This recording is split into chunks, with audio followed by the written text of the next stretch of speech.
What's going on, everyone? Coach Aaron here, back again with another video. Today we're going to talk about whether heels or flats are the best shoes for you for squatting. So let's get started.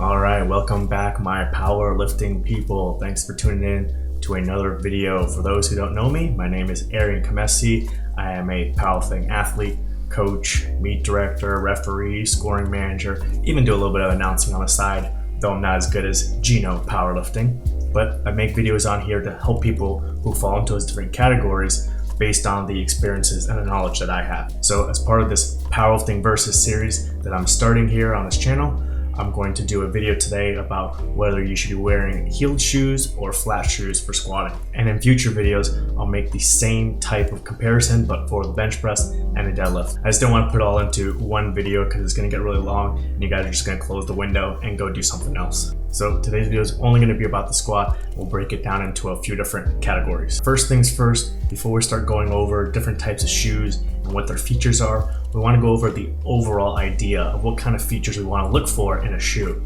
So when you are going to look for different types of heeled shoes or different types of flat shoes, you can go and say, hey, are these checking off the features that I'm looking for whatever the movement is, not even just the squat. One of the key factors with the squat is we want to be able to transfer force to the ground, and we want it to be very efficient. So not only do we want the floor itself to be hard, we don't want to be squatting in the sand, we also want the shoe itself to have a very hard sole so that the force that you're putting into the shoe goes into the ground and actually helps in moving you and the weight up. It's the same thing like I said with the sand example. You're not going to be able to do sprints on the beach as fast as you're going to be able to do sprints on a track, because when you go onto a track, the material is very hard and the shoes that you use for sprinting are going to be used to help transfer as much force into the ground as possible and maintain friction and grip so you don't slip. Whereas if you're on the beach and the sand is very soft, it's going to be very hard to apply force into that sand, and then part of the force is going to be wasted in moving the actual sand. So same thing here, we don't want to be on squishy shoes because then you're going to lose power or lose force into the deformation of the shoe, of it squishing to one side or squishing the other side. Not only that, but the squishing from one side to the other side is also going to make it more imbalanced. So then you might be falling forward or falling to the side or something like that during the squat, which is going to throw you off, which we don't want. So whether you're going to use heeled shoes or flat shoes, you want as hard of a sole as possible. You obviously also want a shoe with a good grip, especially the wider and wider of a squatter you are. You want to make sure you have good grip, and the floor also is something that has good grip and it's not like dusty or wet or anything like that, because you don't want to be pushing out to the side and slip and really injure yourself. So with your shoe, you can check the bottom, make sure that it has a good grip and has good tread and traction for the floor that you're going to be squatting on. All right, and then there may be some little variations that depend on you, whether you have normal feet, whether you have flat feet, whether you need orthotics. You may want a shoe that kind of fits that. If you want a bigger toe box because you have wider feet, you may have to look for shoes that have a bigger toe box. If you have normal sized feet or narrow feet, then you might be able to look at more options.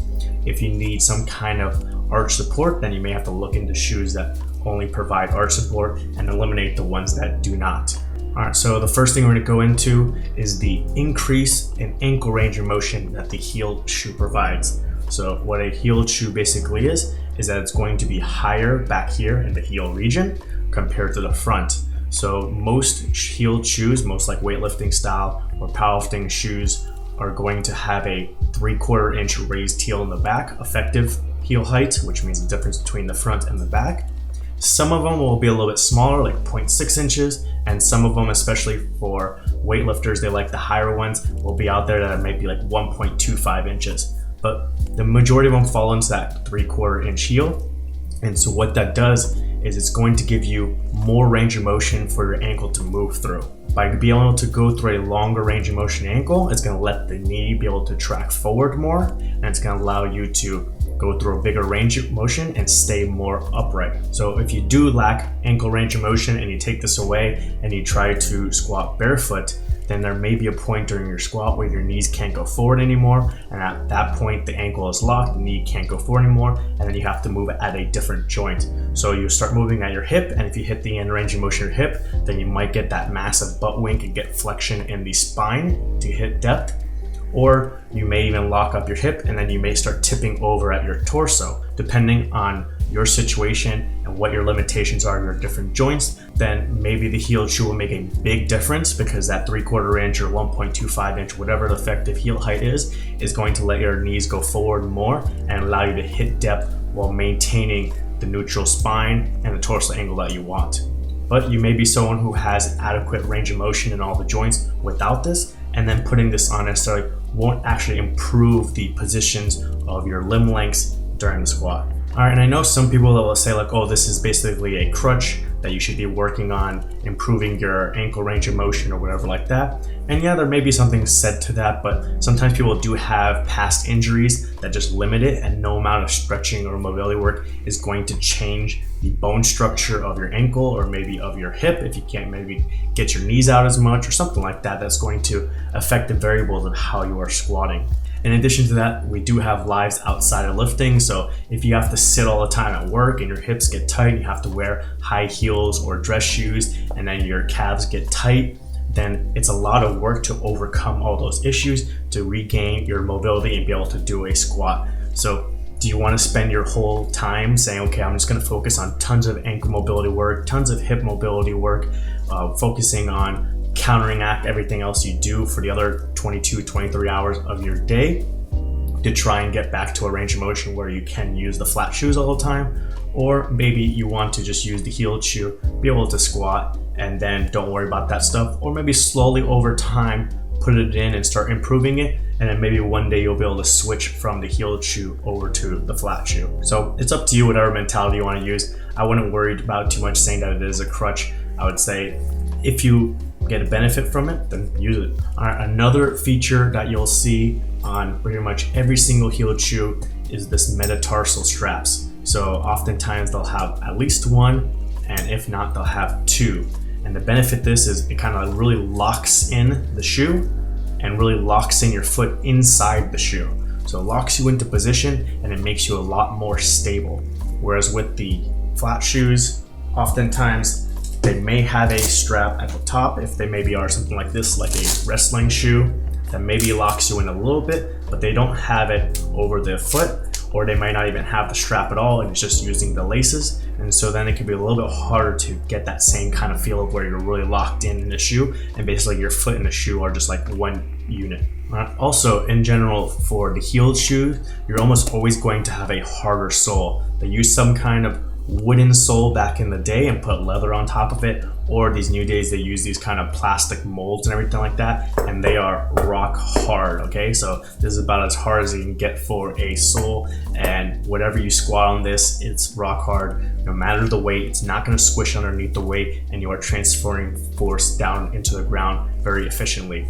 Whereas with some flat shoes out there, depending on what you get, like if you get like a Chuck Taylor or just like a basic running shoe or anything like that, it may be somewhat hard, but then they also still put some cushion in there for support, and the material they use may not be as hard as the wooden soles or these hard plastics. So even with a Chuck Taylor, something like that, you are going to get a harder sole, but not as hard as the heels. So I like the heeled shoes when you want to get something that is as hard as possible, especially for weightlifting. That's more of a explosive movement with the triple extension and slamming on the ground is very important, but also just for squatting, I believe it's very important. All right, when it comes to price for heeled and flat shoes, in general, the heeled shoes will be more expensive. You might find some that are under $100 if you find an older model, or maybe you find something on sale online. You might find something that's like $80. If you get really lucky, you might find something at $60, but the majority of the time they are in the 100 range, 150, 175, 185, and sometimes they even go into the $200 range. Whereas with the flat shoe, there's a lot of options out there where you can get a decent shoe for a cheap price. So you might be able to get like a wrestling shoe for $50, $60. That will be very flat and very thin for you to basically feel one with the ground and be able to transfer force very well. And then if you want to go with some lower options, like a imitation Chuck Taylor that you might find off of Amazon or Walmart or something like that, you might be able to find those for like $20. So if you are looking for the cheapest shoe out there just to go do your first competition and not worry about so much investing into the sport, then you can go look at a flat shoe and get something in the $20 to $60 range. But if you are looking to invest long term and you want to be doing meets for many years and you want to get something that's more top of the line and very effective, then you may want to look into a heeled shoe and just spend that $100 to $200 one time, and it'll last you a long time. This one I believe I've had for maybe 5 or 6 years, squatting 2 to 4 times a week. And I've used them for bench before 2 to 4 times a week. And other than just being a little bit dirty because I don't clean them that often, the sole is basically perfect. As far as the grip, it's still rock hard. The metatarsals are good. I still have the original insole in there, and I still have the backup one if I ever want to switch it. So this thing will last me forever. All right, and as I mentioned, not only is the flat shoe in general cheaper, but in general there'll also be more options out there, because powerlifting and weightlifting are a small sport. And so there's a lot less revenue in there for companies. There's less options to pick from. You might have to go with a Rogue or Nike or Adidas, something like that, that makes maybe 1 or 2 models of a weightlifting shoe with the raised heel. But with the flat shoe, you get lots of options because you can go into other sports. For example, there's a wrestling shoe. So you're using a shoe from wrestling to be able to use it for the squat. There's also, like I said, the Chuck Taylors and lots of imitations of Chuck Taylors that you can use that you can find at any store online and in person. You can also look into indoor soccer shoes. They are typically pretty hard as far as their sole, and they tend to have a wider footprint. So if the wrestling shoe is basically too narrow for you, then maybe you can look into an indoor soccer shoe to get a little bit of wider space for your feet. There's also lots of minimalist shoes out there, as there's a trend towards getting rid of that effective heel height, as in a lot of running shoes and a lot of generic shoes have a little bit of a raised heel naturally in it. So they've been trying to go into more of that zero effective heel and more of a minimalist where you're very close to the ground but there's very thin sole. So there's lots of options out there that would fall into the rules for powerlifting that you can look into. And even then, if you want to go very, very minimal, you can look into something like ballet slippers, which are often used for deadlift, but some people do use them for squat. And there are some out there now from powerlifting companies where it's basically a ballet slipper with a little bit more of a covering and a metatarsal strap. So it's like a little bit less than a wrestling shoe, but a little bit more than a ballet slipper. So lots of options out there. But again, like I said, if you want to go for like the high quality, high level options out there, you're going to get more high quality options for a heeled shoe. Because while there are less options in total, a lot of those flat shoes are okay. Like people will use Chuck Taylors, but they might be like a 6 out of 10 or 7 out of 10 if I had to rank all their features. Like I said, sometimes they can be a little bit squishy. Sometimes they could actually have a little bit of a raised heel, though it's very small. They also often have the front of the shoe, the toe box, basically bent up on purpose. And so then it becomes more difficult to push that toe down into the ground and be able to push the big toe and little toe and the heel down to get a big wide base of support. So it kind of limits you a little bit by like trying to force you onto your heel and pushing the toes up. They don't have the metatarsal strap, like I said. A lot of the imitation ones can fall apart very easily. So if you're looking for something between like a 6 or 8 out of 10, just a decent option, just to like get started in powerlifting and maybe not spend a whole bunch of money, then there is more options for flat. But if you want to go for the high quality options, then you're not going to find anything better than the heeled shoe options, because like I said, you're getting the hardest sole possible. You're getting the metatarsal straps. Sometimes you get 1 or 2 insoles, or you can change it based on your comfortability to it. You're getting a pretty wide toe box for most of them. You're getting good traction, good grip where you're not going to slip or anything like that. And you're getting a high quality shoe that's going to last you maybe 5 to 10 years. So while you may spend more up front, it's going to last you a longer time and be more effective in the long term. Also, while it's not as big of a deal, I do see it sometimes, so I want to throw it in there. As far as like in-person availability, the option to be able to go to a shoe store or just any kind of generic store like Walmart and be able to actually physically put on something and test it out in a store, you're going to have more options in flat shoes. Because like I said, weightlifting and especially powerlifting are a very small sport. It's not a lot of revenue, so stores aren't really going to be carrying a weightlifting shoe that has the raised heel. And if you go to a sports store like a Sports Authority or Dick's Sporting Goods like that, they may not have it. But pretty much at any store you're going to find something like a Chuck Taylor, and pretty much at any sports store you're going to find a wrestling shoe or an indoor soccer shoe or the minimalist shoes. So you're going to have a lot more options there to just try them all out, see how they feel, see how the grip feels on it, see how the sole feels, do some bodyweight squats in the store. Hopefully no one looks at you really weird. You can do some box jumps on top of the whatever the seats over there or whatever you want to do, and so you can get a better feel for the shoe before you spend the money. With the raised heel, the weightlifting shoes, like I said, very few options or maybe no options in your city or even a nearby city to go try it on. So you basically have to just go online, look at what company you like, go see the reviews for it, go see the stats, go see the price, the color, the sizing, everything like that, and then make your purchase and hope that it is the right option. Sometimes the sizing is off, so you may have like one that ends up being a little bit too big for you and there's too much space in the toe, so then you might have to exchange it or basically sell it, go to a different company or something like that. So it makes it a little bit more difficult for making the purchase because there are less options available in person. But once you do make the right purchase, then you basically can stick with that, like I said, for a long period of time. And anytime in the future that you want to buy a new one, you can always just go back to the same company, the same style, the same size, and buy their newer model. All right, so whatever option is best for you is going to take some analysis on your part. I am just giving you here the different things to look for, and then you can compare for your situation which is more important and which is less important, and then for the ones that are more important, which option is better. So as you can kind of tell from this video, I am a little bit more biased towards the heel shoe. I've always liked using the heeled shoe. I always recommend trying out the heeled shoe for people. What I've noticed for people who switch from the heeled shoe to the flat shoe is maybe initially they kind of feel better. They're like, oh, I feel stronger, this feels good, I feel grounded.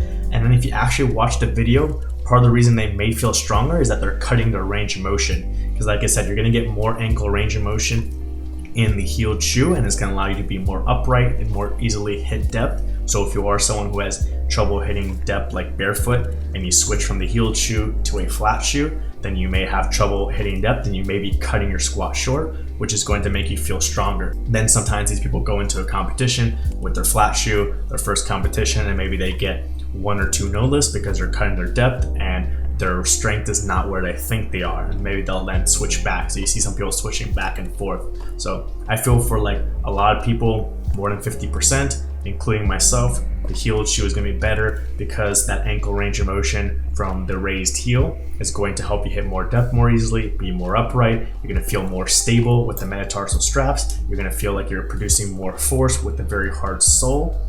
You're going to have good grip with the traction on here. It's going to be very long lasting, and like I said, more options for higher quality shoes. There will obviously be some people out there that do feel better in the flat shoes. Sometimes the heeled shoe may cause like knee pain for some people. They switch to flats, they don't feel knee pain. They don't have as much range of motion issues. They can hit depth no problem. They feel more grounded being lower and being flat and be able to get that base of support.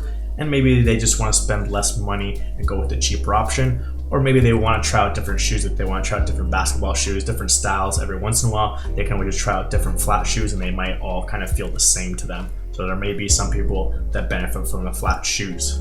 All right, so hopefully that helped you out and figuring out how to analyze what shoe is right for you. And if you liked this video and you felt like it was helpful, give it a like. And if you're interested to hear the powerlifting versus heeled versus flat shoes for the bench press and for the deadlift, like I said, those will be coming up in future videos, so subscribe to the channel so you can see those videos when they come out. If you have any topics you want me to talk about in future videos, then comment those below. And as I mentioned before, we do have a Squats and Science coaching podcast where Coach Joe and I talk about different topics in more detail, longer format. So if you like hearing about different coaching topics or even meet directing topics in 30, 45 minute, 60-minute episodes, then check out the link in the description below, and I'll take you to our Spotify channel where you can go and follow us on Spotify and listen to the episodes we have. We already have over 20 episodes on there, and we're trying to put them out every other week. So you can always go listen to those and also comment if you ever want us to talk about a certain topic on our podcast. But other than that, I hope you're having a good day. I'm going to go wash my hands because these shoes are filthy, so I'll see you next time.